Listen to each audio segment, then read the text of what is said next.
In this section of 11.9, we will learn about orthogonal projections of V onto W. And I've drawn a little diagram here. Feel free to pause the video if you need to and draw the diagram yourself. And we have a part of vector W is vector P. And this is what we're talking about, the orthogonal projection here of V onto W. And that's the vector P. And the magnitude of vector P is equal to the hypotenuse of this right triangle. So that's the magnitude of vector V times the cosine of theta. Then I'm going to multiply both sides of this equation by, I'm sorry, not both sides of the equation, by just the one side here, by the magnitude of vector W over the magnitude of vector W. So then I end up with the magnitude of P is equal to the magnitude of V cosine theta over the magnitude of W, and then I'm going to put the magnitude of W over here.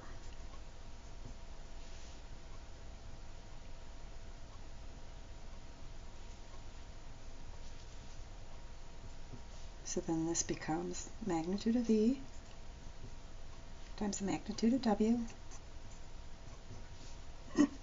times the cosine of theta all over the magnitude of W. Well, this guy right here, remember in our previous lecture we talked about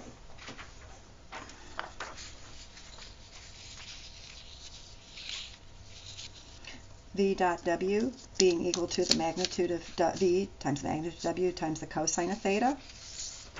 That's exactly what we have here. So this is actually V dot W. So just let me write that down for you again. V dot W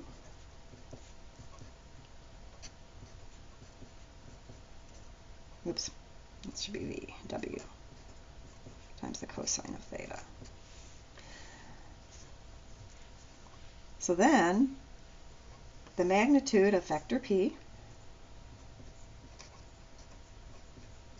ends up being V dot W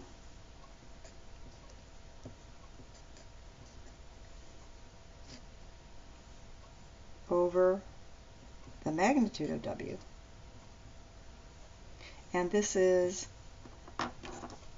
a scalar projection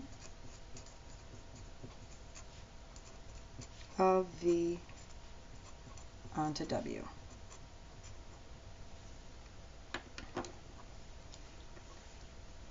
So then P, vector P, can be rewritten as the magnitude of P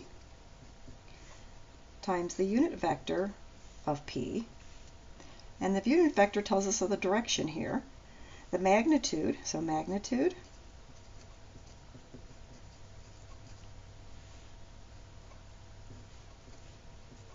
with the direction. And remember the magnitude of V is this guy right here.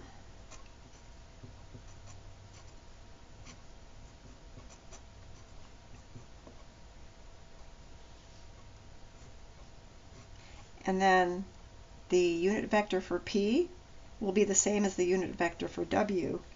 So this ends up being the unit vector of W. So finally, the projection of V onto W ends up being V dot W over the magnitude of W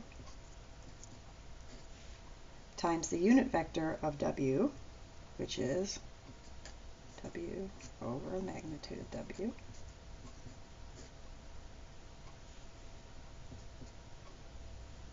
and then this becomes V dot W over the magnitude of w squared. And the magnitude of w squared, so I'm just combining the denominator here. The magnitude of w squared is the same as w dot w. So v dot w over w dot w times w. And notice I didn't need to use my theta. I was just able to find this by not even doing anything with theta. Okay, so we're going to do some examples.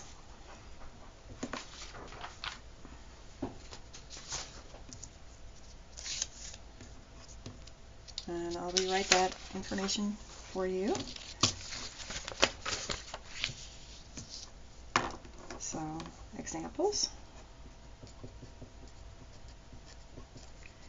And we're going to find the projection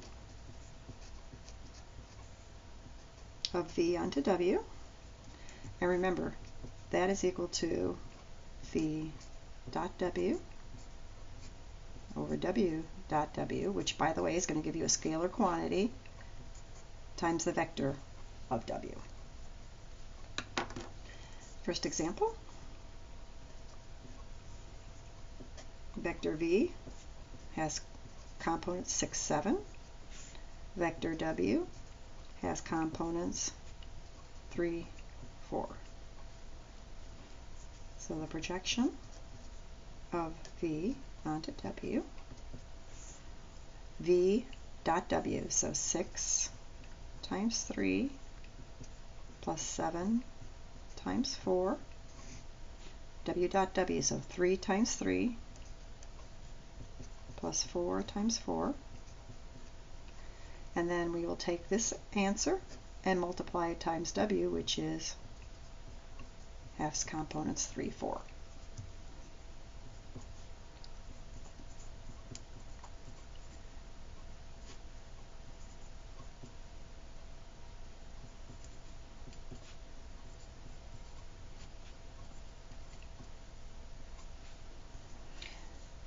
So here we are with the projection of v onto w is going to be 46/25.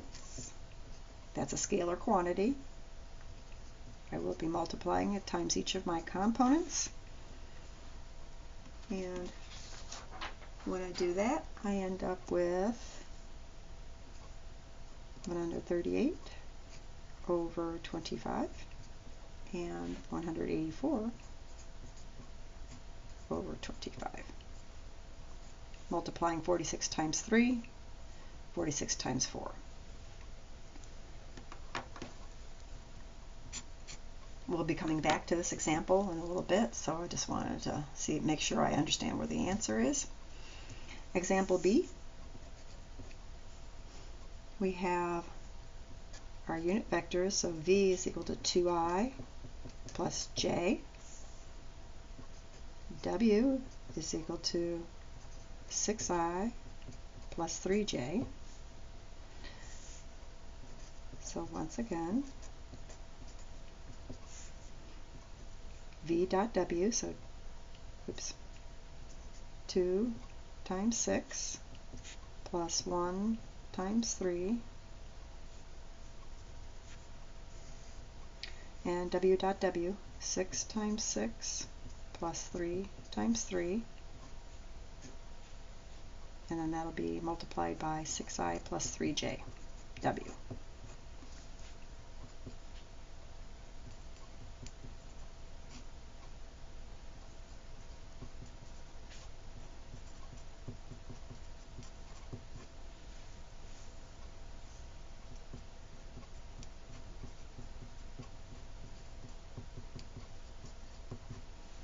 (15/45) I can reduce that to 1/3.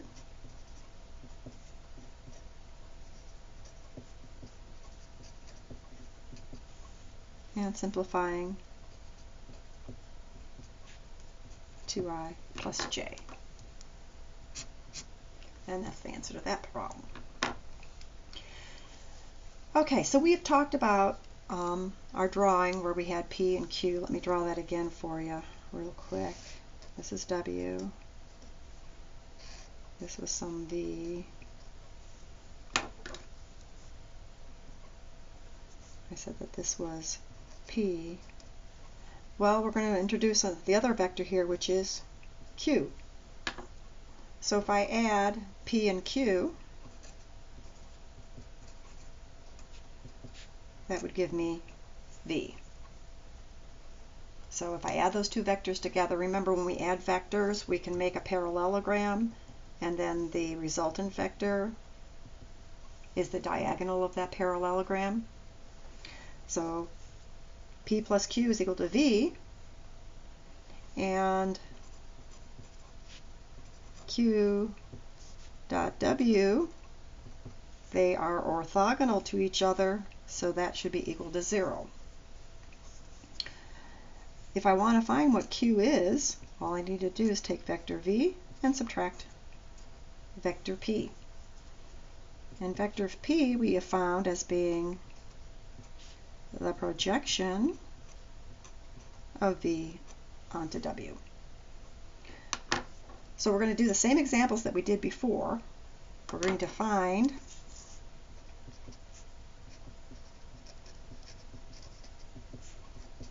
Q for the above examples and show that Q dot W equals 0. So 2 parts.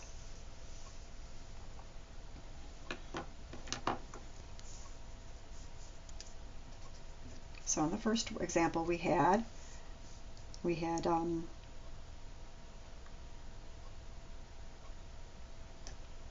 V was equal to 6, 7. W was equal to 3, 4.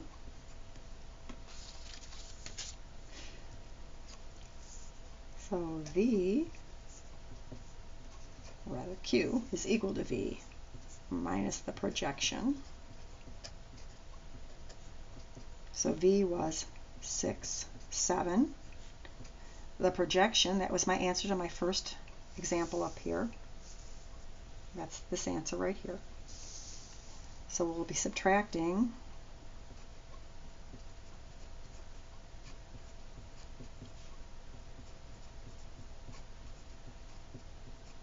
in order to subtract each of my first terms, I need a common denominator. Common denominator will be 25. So vector V becomes 150 over 25. 175 over 25. And then I'll be subtracting this other vector.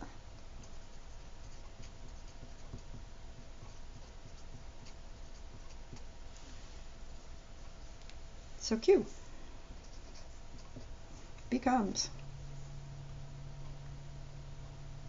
150 over 25 minus 138 over 25 and 175 minus 184.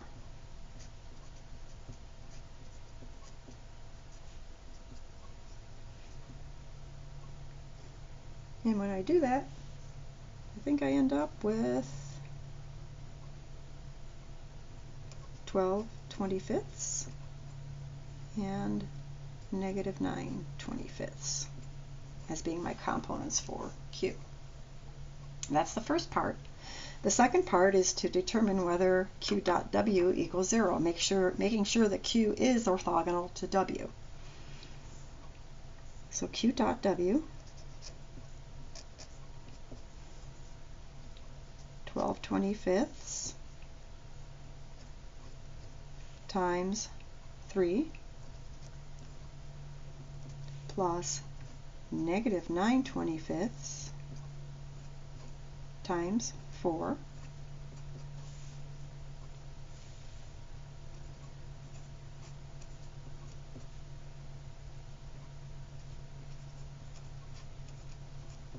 and that is equal to 0. Therefore, Q is orthogonal to W, and I have found the correct answer for both of them. The second example, we were given that V was 2I plus J, and W is 6I plus 3J. So Q